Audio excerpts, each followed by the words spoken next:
इस कहानी को अंत तक सुनिए, क्योंकि यह कहानी आपकी जिंदगी को बदलने वाली है। एक गांव में किसान रहता था जिसका नाम मोहन था, जो हमेशा मस्त रहता था।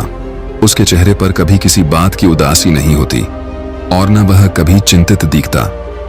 एक बार गांव में भयंकर तूफान आया। गांव के लोगों की सारी फसलें खराब हो गईं। गांव के सभी लोग बहुत चिंतित हो गए। सब अपनी फसलों को देखकर मायूस हो रहे थे। तब तक सबने देखा कि वो किसान अब भी बहुत खुश था। उसे कोई चिंता नहीं थी।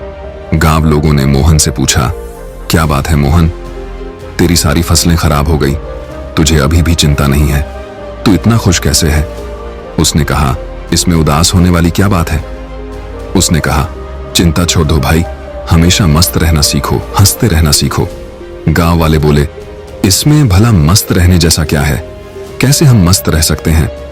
हमारे तो नुकसान हो गया, फसलें खराब हो गईं, अब हम क्या खाएंगे, अपना जीविका कैसे चलाएंगे, और इसमें भला हम कैसे मस्त रहे?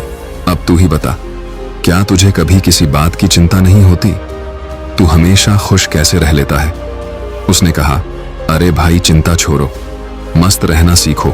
उसने कहा, ठीक है, लेकिन मस्त रहने के पीछे वजह भी तो होनी चाहिए, हमें तो चिंताएं हो जाती है।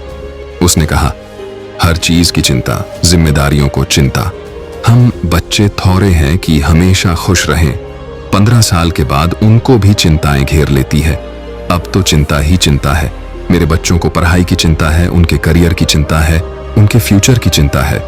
मुझे उन बच्चों की खाना पीना और बाकी सारी घरेलू चीजों की चिंता है। तो भला इंसान को कैसे खुश रहे? उसने कहा, खुश रहना एक कला है और मस्त रहना अपने आप में यह सोच है। गांव वालों ने बोला, तो क्या तुम हमें ये कला सिखा सकते हो कि हम भी हमेशा खुश और मस्त कैसे रह सकते हैं? उसने कहा, हाँ, मैं तुम्हें एक मजेदार कहानी सुनाता हूं, ध्यान से सुनो। बचपन की बात है। मैं अपने पिता के साथ एक बार जंगल के रास्ते से शहर जा रहा था, क्योंकि हमें फसलों को बेचनी थी। क्योंकि उस समय मेरे पिताजी काफी परेशान रहते थे। घर में बिल्कुल भी धन नहीं बचा था। अब तो फसलों को बेचना ही आखिरी हल था। जंगल जाते जाते शाम हो गई और जंगल में काफी अंधेरा हो गया। रास्ता तो दिख नहीं रहा था। उस दिन भी ऐसे ही आंधी आई थी। तब तक हमारी बैलगाड़ी का पहिया जमीन में धंस गया और हम वहीं फंस गए। पापा ने पहिया बहुत निकालने की कोशिश करी, लेकिन वो निकला ही नहीं। अंत में थक गए, हम हार गए, हमें कोई रास्ता नहीं दिखाई दिया। अब हम भूख प्यास से परेशान होने लगे और हमें डर लगने लगा। मैंने पापा से कहा, पापा मुझे बहुत डर लग रहा है। पापा ने कहा, चिंता की कोई बात नहीं, मैं तेरे साथ हूं, तू क्यों चिंता कर रहा है? लेकिन उनके कहने से मुझे कोई असर नहीं हुआ और मैं डरने लगा, क्योंकि जंगल के बहुत आवाज आ रही थी और वो जंगल बहुत ही वीरान था। पापा ने कहा, डरते नहीं है?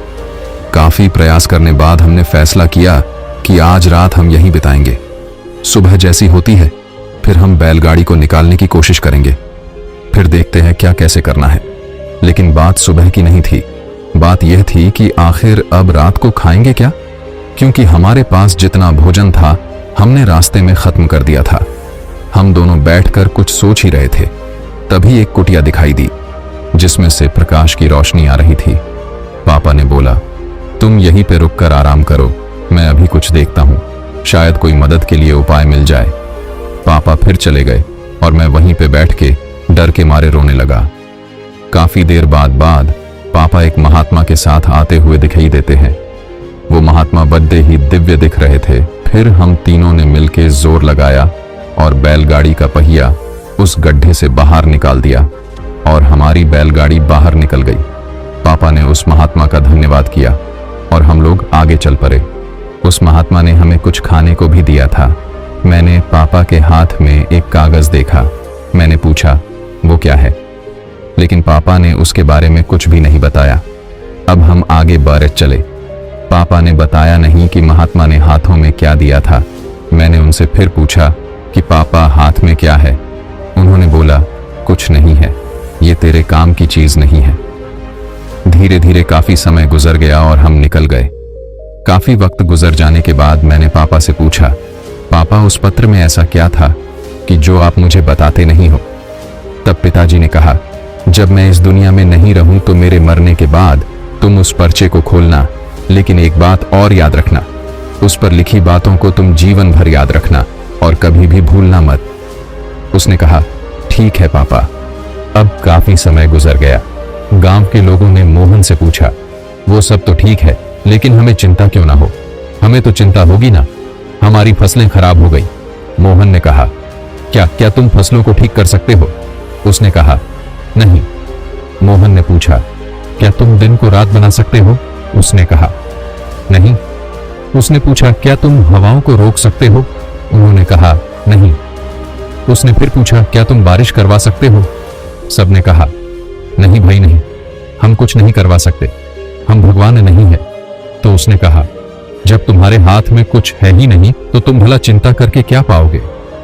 सारे किसान सोच में पड़ गए कि यार बात तो सही कह रहा है, इसमें भला ज्यादा चिंता करके क्या होगा। तब मोहन ने कहा, जब हमारे हाथ में कुछ है नहीं तो फिर हम चिंता कर क्या करेंगे? इसीलिए मस्त रहना सीखो और मस्त रहने की आदत डालो, तभी तुम्हारे जीवन में खुशियां आएंगी। तब सब किसान ने कहा, लेकिन उस पत्र में ऐसा क्या लिखा था? क्या तुमने पिता के जाने के बाद उसे खोलकर नहीं देखा? उसने कहा, हाँ, पिता के मरने के बाद मैं बहुत अनाथ हो गया था, कुछ भी अच्छा नहीं चल रहा था, मुझे कोई रास्ता नहीं दिख रहा था कि अब मैं क्या करूं, क्योंकि उस टाइम मेरे पास कोई रोजगार नहीं था और मुझे ये खेती काम इतने अच्छे से आता नहीं था। तभी मेरे दिमाग में आया कि उस पत्र को मैं खोलकर देखूं कि इसमें ऐसा क्या लिखा है। फिर मैंने जब उस पत्र खोला तो मेरी आंखें खुली की खुली रह गईं। सबने पूछा, ऐसा क्या था उस पर्चे में, हमें भी बताओ। किसान ने कहा, उस पत्र में लिखा था कि ये वक्त भी गुजर जाएगा। मुझे इसका मतलब समझ में नहीं आया और उसका मतलब जानने के लिए मैं उस महात्मा के पास गया तो महात्मा ने बताया, ये समय भी गुजर जाएगा। मैंने कहा, ये तो ठीक है, आप तो वही बता रहे हैं जो इस पर्चे पर लिखा है, लेकिन इसका मतलब क्या है? महात्मा ने फिर कहा, ये समय गुजर जाएगा। अब मुझे गुस्सा आया, मैंने फिर से पूछा है, ये क्या मजाक है? मैं इसका मतलब पूछ रहा हूं और आप इस पर लिखी बातों को बार बार मुझे सुना रहे हैं। तब महात्मा ने कहा, तुम अभी परेशान हो, उदास हो, तुम्हें नहीं पता कि ये वक्त है और वक्त गुजर जाता है। ये हालात ऐसे ही नहीं रहेंगे, कुछ समय बाद सब ठीक हो जाएगा, सब कुछ बदल जाएगा और ये परेशानियों के बादल छंट जाएंगे। इसीलिए इस बातों को याद रखो, ये वक्त गुजर जाएगा, वक्त कभी नहीं रुकता, अच्छा बुरा जैसा भी हो वक्त गुजर जाता है। तुमको चिंता करने की कोई आवश्यकता नहीं है, तुम बस खुद को देखो, अपने हाथ को देखो और बस मेहनत करते रहो। धीरे धीरे वक्त जैसा भी हो, समय बदल जाता है। गौर से देखो, तुम्हारे हाथ में कुछ भी नहीं, तुम बेमतलब में फालतू की चिंताएं कर रहे हो, फालतू की मुश्किलों को और बड़ा बना रहे हो जो किसी भी तरह से हल नहीं होने वाली। वक्त अपने आप गुजर जाता है, इसीलिए जो तुम्हारे हाथ में है ही नहीं उससे भला चिंता करके क्या मिलने वाला है। इंसान को चाहिए कि वो सब्र रखें हर वक्त में, हर परिस्थिति में, क्योंकि जिसके पास सब्र नहीं वो कभी भी चैन से जीवन जी ही नहीं सकता। चैन से जीवन जीने के लिए इंसान के अंदर सब्र का होना जरूरी है और सब्र तभी आता है जब इंसान इस बात को याद रखेगा कि वक्त गुजर जाएगा।